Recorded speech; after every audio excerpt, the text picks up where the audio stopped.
So you have developed a technique called MHT. Can we know more about it? MHT is maximum harvest technique, where we combine with precision FUT, FUE, and body hair transplants. This is designed for patients who have high grades of baldness.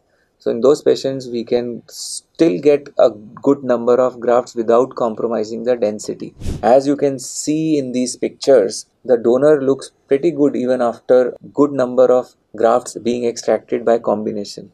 Had we done this with FUE alone, either we will over harvest and the donor will look empty, or we will have to take out grafts from unsafe donor zone, which is high up and low down. If we are doing FUE alone, will actually lead to poor results, because these grafts, till the point they are supported with medicine, they will grow and later on they will just fall.